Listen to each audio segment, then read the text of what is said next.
You've probably seen the headline, Filipino fans chant Eala at Bad Bunny concert goes viral. For nearly a week, that story has spread across Filipino tennis TikTok. But the real story is quieter, deeper, and far more interesting than a viral chant. Because this isn't really about a concert. It's about a small wooden house. Not a real house, a stage prop. Every stop on Bad Bunny's world tour includes a wooden structure modeled after the rural Puerto Rican homes that many of his grandparents' generation would have recognized. Painted in traditional colors and sitting prominently beside the main stage, it's known as La Casita, the Little House. Technically, it's an invite-only VIP space. Symbolically, it's something much larger. Bad Bunny built his current tour around the idea that home can travel with people who leave it behind. La Casita represents that idea. It is a physical reminder that culture survives wherever its people go. On Friday, July 10, 2026, La Casita stood inside Stockholm's Strawberry Arena. Among the guests dancing there was a 21-year-old Filipina named Alex Eala. Just 5 days earlier, she had walked off center court at Wimbledon to a standing ovation after losing a dramatic round of 16 match to Jasmine Paolini, 4-6, 6-4, 3-6. The applause wasn't for the defeat. It was for the journey. She had become the first Filipina in history to reach the fourth round of a Grand Slam singles tournament. Days later, the rankings confirmed another milestone.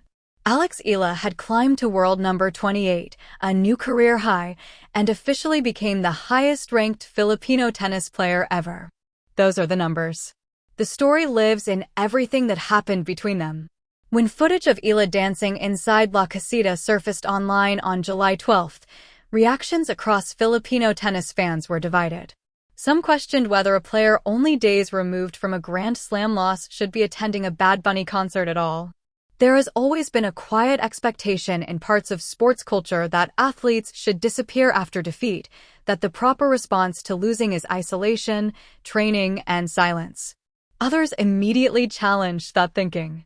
One comment, later highlighted by Radar PH, summed up the opposite view: she's only 21.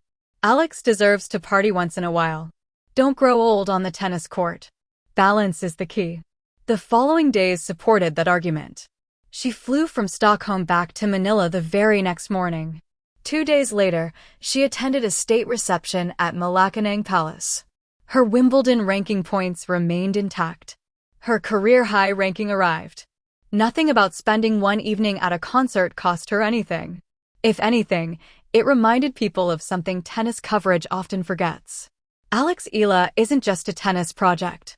She's a young woman who also happens to compete at the highest level of professional tennis. That distinction matters.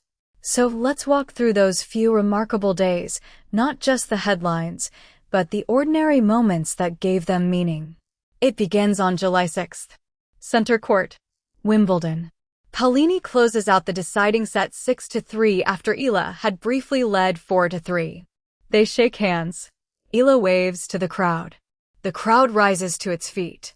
Later that afternoon, Wimbledon's official social media posts the clip with a simple caption, "A standing ovation for Alex Eala." Then 4 quiet days pass. Like every top player after a slam, she travels. She recovers. She boards a flight. She lands in Sweden. On the evening of July 10th, she walks into Strawberry Arena for the opening Stockholm stop of Bad Bunny's world tour. Understanding what happened next requires understanding where she was standing. Bad Bunny's latest project isn't simply an album or a concert. It's a celebration of diaspora, of people carrying their identity across borders without leaving it behind. La Casita is its centerpiece. The little wooden house symbolizes a homeland that travels wherever its people go. That symbolism becomes even more striking when you remember who was inside it that night. A Filipina athlete from a country with one of the world's largest overseas populations. A Puerto Rican artist whose work constantly explores migration and identity. 2 different cultures. One shared understanding of what it means to carry home wherever life takes you. That was the real room. At one point during the show, while Bad Bunny performed beside La Casita, Alex Eala joined the invited guests dancing nearby. Videos captured the moment from several angles. ESPN, Philippine Star, and the Manila Tribune all later confirmed her appearance. She wasn't performing. She wasn't promoting anything. She wasn't part of the show. She simply looked exactly like what she was, a 21-year-old enjoying a concert. And then another person quietly entered the story. Her name was Mayumi Torrio. A Filipina content creator and personal trainer, she happened to be vacationing in Sweden and had tickets to the concert. Speaking later to Philippine Star Life, she described the moment she first noticed someone familiar. At first, she joked that one of the women on stage merely looked like Alex Eala. After all, fans weren't used to seeing her outside tennis clothes or formal events. Then she realized it really was her. Mayumi later said, "For someone who loves fashion, I was amazed by how she stood out as this beautiful Filipina with such natural energy on stage. From that moment, my camera never left her." Without either of them planning it, Mayumi ended up filming much of the footage that would soon spread across social media. And this is where the story stops being about a concert. Two different cultures. One shared understanding of what it means to carry home wherever life takes you. That was the real room. At one point during the show, while Bad Bunny performed beside La Casita, Alex Eala joined the invited guests dancing nearby. Videos captured the moment from several angles. ESPN, Philippine Star, and the Manila Tribune all later confirmed her appearance. She wasn't performing. She wasn't promoting anything. She wasn't part of the show. She simply looked exactly like what she was, a 21-year-old enjoying a concert. And then another person quietly entered the story. Her name was Mayumi Torrio. A Filipina content creator and personal trainer, she happened to be vacationing in Sweden and had tickets to the concert. Speaking later to Philippine Star Life, she described the moment she first noticed someone familiar. At first, she joked that one of the women on stage merely looked like Alex Eala. After all, fans weren't used to seeing her outside tennis clothes or formal events. Then she realized it really was her. Mayumi later said, "For someone who loves fashion, I was amazed by how she stood out as this beautiful Filipina with such natural energy on stage. From that moment, my camera never left her." Without either of them planning it, Mayumi ended up filming much of the footage that would soon spread across social media. And this is where the story stops being about a concert. By the next day, July 12th, the clip had traveled far beyond Stockholm. It appeared on ESPNW's social channels, Cosmopolitan Philippines, Latin American Bad Bunny fan pages, Filipino tennis TikTok, and European entertainment accounts following the tour. The Manila-based outlet Radar PH captured the coincidence in a single sentence. Alex Eala had trended twice in one day for two completely different reasons, one overseas, one back home. Because while the Stockholm video continued circulating around the world, Alex Eala was landing at Manila's international airport to a hero's welcome. Fans waited with flowers. Officials greeted her. Cameras followed every step. Both the Philippine Star and Sunstar Devo covered the arrival. Less than 24 hours after stepping onto Bad Bunny's stage in Sweden, she was walking through the arrivals hall in Manila accepting bouquets from strangers who simply wanted to say welcome home. The following day, Sunday, July 13th, she entered an even more symbolic room. Inside Malacanang Palace, President Ferdinand Marcos Jr. hosted a formal reception titled Tagumpay Nating Lahat, roughly translated as, "This victory belongs to all of us." During the ceremony, he presented Alex Eala with a presidential citation. In his remarks, the president described himself as, in his own words, a fan. Then he delivered a line that resonated throughout the room. "You never fail to remind everyone that you are a Filipina. You never fail to do that." There is no need to editorialize that statement. It stands on its own as a formal acknowledgement that the country understood what the previous week had represented. It was never just about rankings. It was never just about a concert appearance.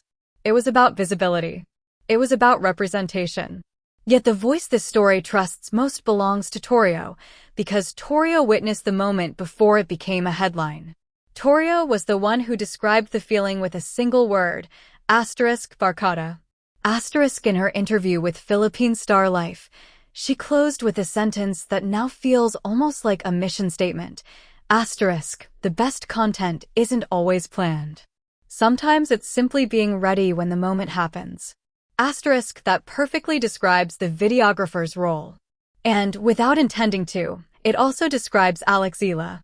She wasn't planning to step onto Bad Bunny's stage that night in Stockholm.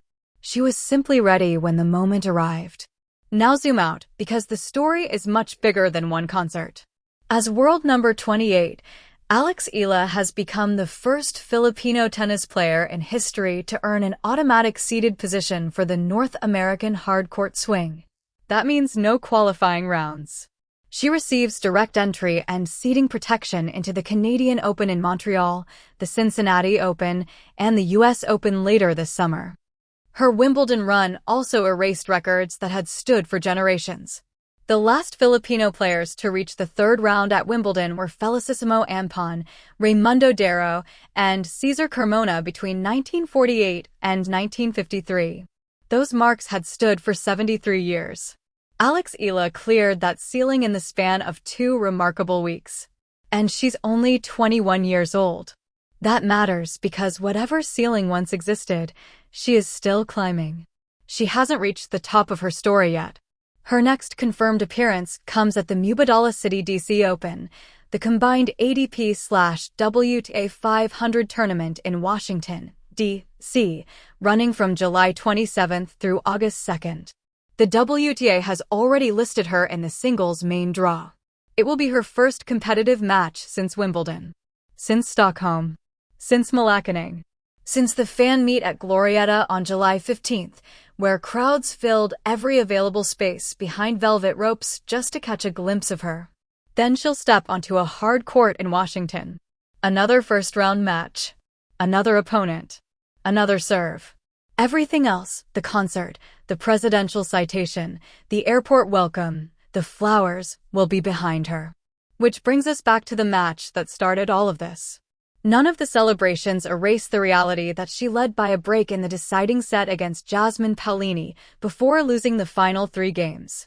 ESPN's match report by Miguel Alonso Caramon described the turning points with clinical precision. Earlier in the match, after Paolini surged ahead on Eala's serve in the second set, Alex responded by winning 5 consecutive points to hold for 5-3. That was the version of Alex Eala who had defeated Iga Swiatek 2 rounds earlier. That version arrived. But in the third set, the margin shifted. The tiny moments that had gone her way earlier suddenly belonged to her opponent, and she couldn't reverse them. She left center court to a standing ovation. Wimbledon celebrated her run. 5 days later, she was dancing in Stockholm. So this is where the story ends. Look at the rooms she has walked through in just 12 days. Center court at Wimbledon. A standing ovation. La Casita in Stockholm. Bad Bunny stage. The Arrivals Hall at Manila International Airport. Malacaning Palace. A presidential citation. The Glorieta Activity Center, where fans held phones high in every direction. And in just a few more days, a hard court in Washington, D.C., floodlights. 1 opponent. 1 serve. No chance in Tagalog. No wooden house on a concert stage. Just tennis. She is walking through rooms that no Filipino tennis player has entered before.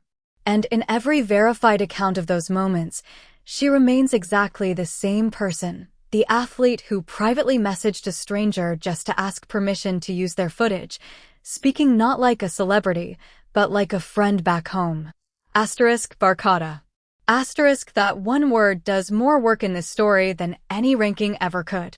Because this story was never only about a number. It was about belonging. It was about the people she carried with her into every room. And when she reflected on everything that had happened, she chose not to translate the caption she posted. Asterisk, mientras uno está vivo, debe amar todo lo que pueda. Asterisk, while one is alive, one should love as much as one can. She left it in Spanish.